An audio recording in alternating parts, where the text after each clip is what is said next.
Hey, what's happening? Thanks for joining me. I'm Chris, and thank God I didn't go through that whole first video realizing the light wasn't on and I'm not recording. Let's try this again. Let's see what we can do. Anyway, the main point of this is sort of a two-deal kind of video. I was watching a video from Tantrum777, Jamison's beer reviews, Jamison Mockle, I believe that's how you say your name. But he had a video out about top 10 most influential beers that you've had. It was a response to the Albino Rhino, his most influential beers. So I was thinking about that. I'm like, that is a really great video to make because I'm sure everyone has, a different top 10 or top 5 for whatever reason. So I decided let's do it. I jotted down a few notes and I was thinking about it while watching Albino Rhino's video. So we're going to do that, and we're going to do a beer review, and this is the Lagunitas Sucks. This is their sort of a bigger IPA. It's a 7.85% IPA that is a brown, as they say on the bottle, a brown sugar substitute, because apparently they didn't have the space, capacity, whatnot, a year or two ago to brew it, so they had the space and time for this. So we're going to take a look at it. It poured definitely a nice golden kind of honey color in it. When I originally poured it, had about a finger of like standard white, really nice looking head. The aroma though is super citrusy, super tropical fruit. I don't know if anyone remembers. I don't know if they have them in the supermarket anymore. But they used to have those like tropical fruit blends, like the juices, orange juice, mango, pineapple. It literally smells like those tasted, like just super outstanding. So, like that's, I'm not getting any pine whatsoever, just those sweet tropical fruit aroma. So let's see what we got for a taste. Cheers. Really, the taste is exactly the same. Like, there might be a little bit more pininess, a little bit more bitterness. Well, not necessarily a little more bitterness. Like, the truth is I've been getting into kind of IPAs lately where you're getting just huge hop taste with minimal bitterness, which is really nice. So like you're getting like the tropical fruit, you're getting a floral taste. Like it really tastes like the hop without just being assaulted by the bitterness, which I'd like to see a lot more people actually try to do. Anyway, you're getting some bitterness, but you're really getting those citrus notes, the grapefruit kind of rind notes with a little bit of mango, some pineapple. It's a really nice tasting beer. There's really just the right amount of like sort of malt sweetness to just really round the whole thing out. You can't taste any of the alcohol. Plenty of carbonation. Spot on. This is a fantastic drinking beer. If you can get it, pick it up. It's awesome. Anyway, let's get on to my top 10 most influential beers. Number 1 is going to be from a small company that was probably about 4 miles from my house growing up, Nutfield Brewery in Derry, New Hampshire. They're no longer operating, but when I was probably about 14, I had a neighbor who helped, I went over to his house, I helped him build his kid's swing set, one of those big wooden structure things. Took the better part of all day. So when we were done, he's like, why don't you come over, cook you dinner or whatnot. So it was cool. When we got there, he's like, you want a beer? And I'm like, I'm 14. Hell yeah, I want a beer. And, it's sort of one of those, like, taboo things. It's like, I'm going to drink a beer. Like, I don't really know if I like beer, but sure. And it was nice and cold coming out of the fridge, and it really just stuck with me. I'm like, this is a small little brewery from down the street.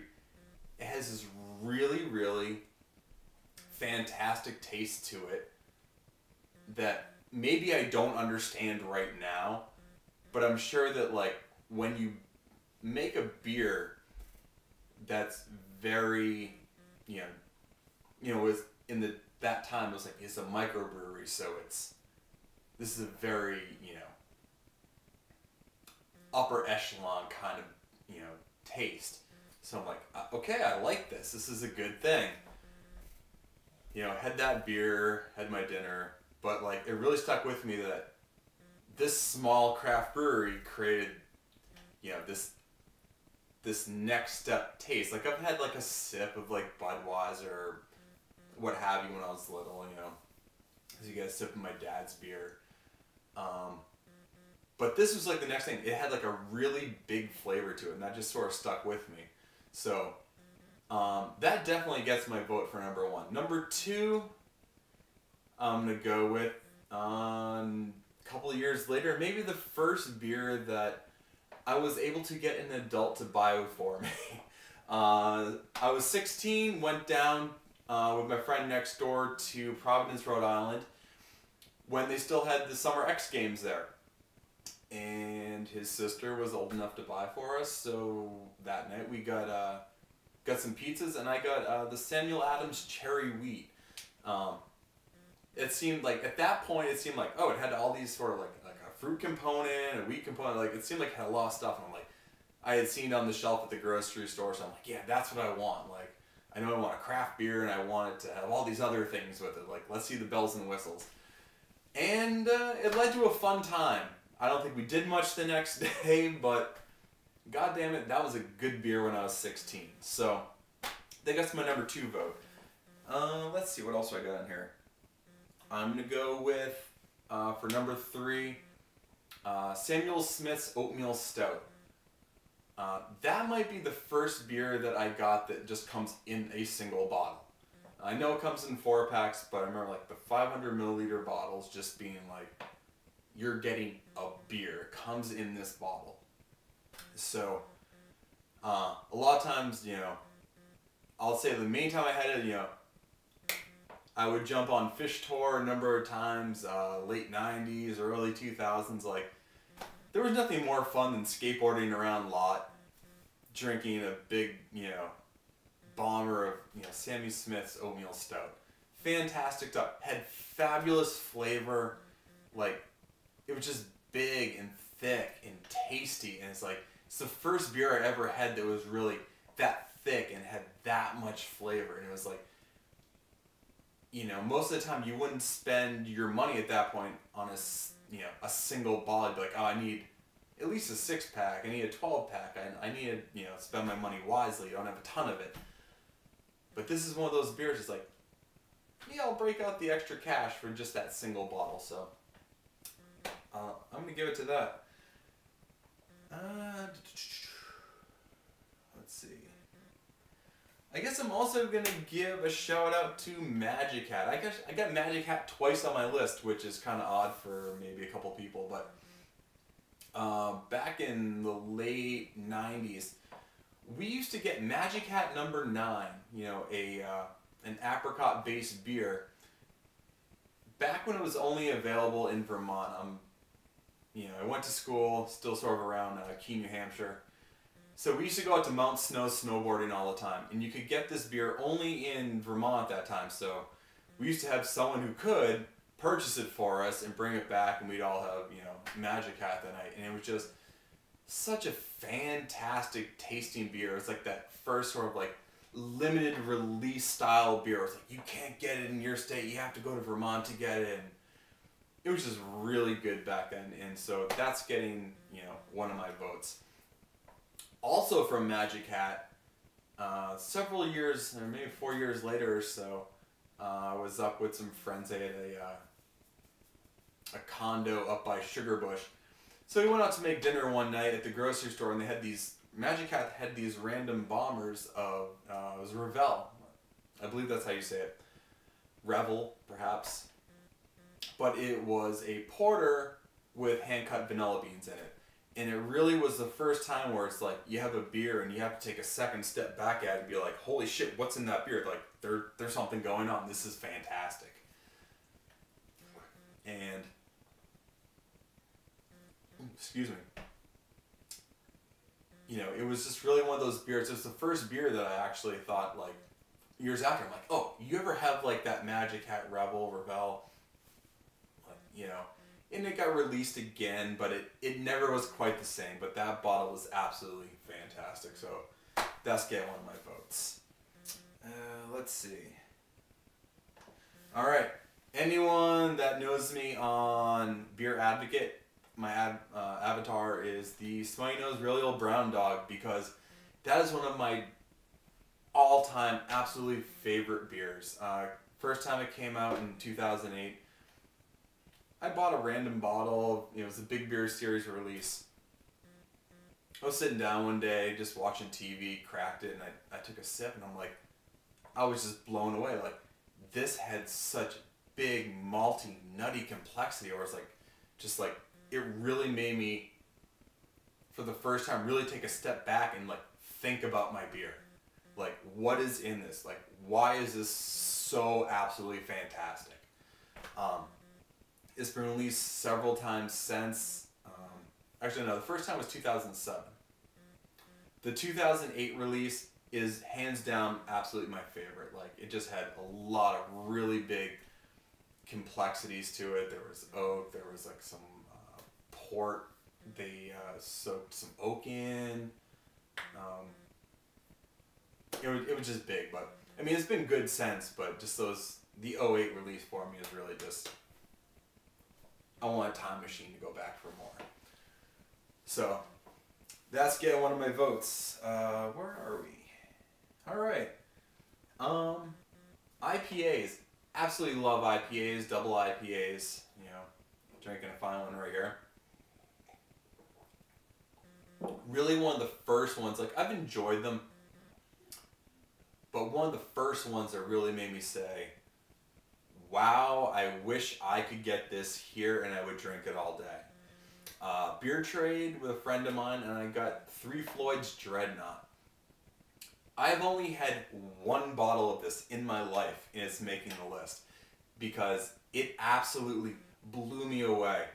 I'm like, just big, I don't even know how fresh it was, but it's like, it just had these big, pungent, tropical fruit aromas, big citrus, like, it was outstanding. I wish it came in a 6-pack. I wish I could go down to the store just down the street and just pick it up, but I can't. And I've only ever had that one bottle. And, you know, maybe it's one of those things, it was on the right place, the right time, and it just tasted outstanding, but it really gave me an appreciation for all things that are IPA, and I've tried everything from here on out. Like, I can get Heady Topper pretty much whenever I want it, and it's outstanding. It's one of my top 3 beers, but I still, if you can tell me I can get some 3 Floyd's Dreadnought, I'll be doing whatever it takes to get. So that gets a vote for me. All right, Rodenbach Grand Cru. My introduction to sours. I picked it up. We happened to get it in New Hampshire one, you know, came into the stock one day, and I got it, picked it up, brought it over to my buddy's house. We tried it. We're all like, huh, weird. I don't know if I like it. A couple months later, I'm like going through the store, and I'm like, oh yeah, I remember this. Let's try it again. Brought it home, was watching baseball. It's kind of warm out in the summer. Outstanding. Like, there was something about it right there that really connected with me as far as, you know, it's sour, it's got a nice malt, it's got a nice sweetness.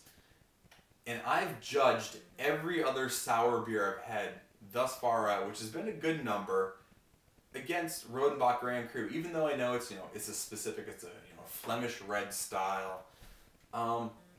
Really just an outstanding beer, really just got me going in sours, and really set the benchmark for me as far as what they should taste like, or what my expectations should be from them.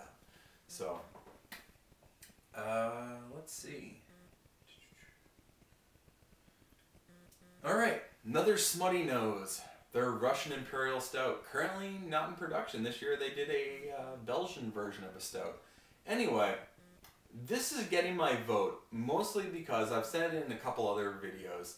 Their Russian Imperial Stout flies so far beneath the radar, it is ridiculous. It is outstanding. If you brewed it from any other company, you could choose to pay 2-3 times the amount that they actually charge for it and feel like you got a damn good bargain. They do everything right with it, and it's just such a big, flavorful beer that stands up to age, which is why it's getting my vote. It is the first beer that I bought some of and put, at that time I was living in an apartment, just put it in like the vegetable crisper of my refrigerator and left it for a year. It's my first aged beer, so that's why it's getting my vote. Pulled it out, it was just, like, I remember it, you know, sort of hoppy, had like a little bit of bite to it. You know, it had like, you know, around 10% alcohol, but it really, really just rounded out, had this big, nice mouthfeel, and it really just wowed me to like what I could do if I actually tried aging some beers, which is why I have close to 300 in the basement right now. So that might, you know, being the first one, it gets my vote. Outstanding Russian Imperial Stout. I hope they brew it again. And I'm going with a tie here for the last one. It's going between Firestone Walker's Parabola, big, you know, all around the United States, worldwide, kind of barrel-aged Russian Imperial Stout, or an Imperial Stout. I don't know what makes it a Russian, but it's a big Imperial Stout, barrel-aged, lots of stuff. And let's get local. Down in Mass, Cambridge Brewing Company's Blunderbuss, their bourbon barrel version of it, I believe. Both of those, they sort of have a tie. Like, the Parabola I had first, whereas really the first beer I had that was aged in barrels, like had all these other flavors and complexities to it. Just, you know, it was one of those beers where it's like, if I had like a check sheet of like 30 things, like I'm like, oh, I taste this, I taste this, I taste this. Like, it just had so much going on for it. And, you know, we were splitting the beer between 4 of us. Like, I only had a little bit, but that was enough. There was just, it was so big. There was so much going on. It was just so delicious. Like, you know, it just turned me on to so many other things. It's like, all right, I see what barrel aging's about. Let's do it. And then, you know, Cambridge Brewing Company, their barley wine, one of my favorite styles. You know, those big malty flavors I just love. This one was aged, I believe it was bourbon barrels. Someone said, I just looked on the internet, some sherry barrels perhaps, I don't know. But, I mean, it was one of those beers that's absolutely just outstanding when I had it. Like, I was sitting there, you know, I'm having dinner with my wife, and she likes beer, but she doesn't quite like it in the way I like it. So I'm sitting there, you know, talking like a 14-year-old, like with her first girlfriend, being like, oh my god, I love this beer, and this, and this. And she's like, yeah, that's nice. She doesn't understand. I'm like, it was just the absolute pinnacle of how tasty it can be, a beer can be. You know, when you take a beer, add to a barrel, and there's just so much complexity, so much flavor, and it's just right at that right point. It's like, I wish I had 1,000 of those beers, but alas, that's another beer that I only had, you know, about this much of, ever. And it wins one of my votes. It was outstanding. And if you work at the Cambridge Brewing Company and you have some of this and you're like, oh, that warms the cockles of my heart, you can send me some. And I would be more than happy to review it. So, I'm pretty sure that is the full run of the beers I've had here from my top 10 most influential beers. And as always, probably the next beer could be my most influential. I don't know, but I'm going to enjoy the rest of this Lagunitas Sucks, because it doesn't. And I'll see you next time. Cheers.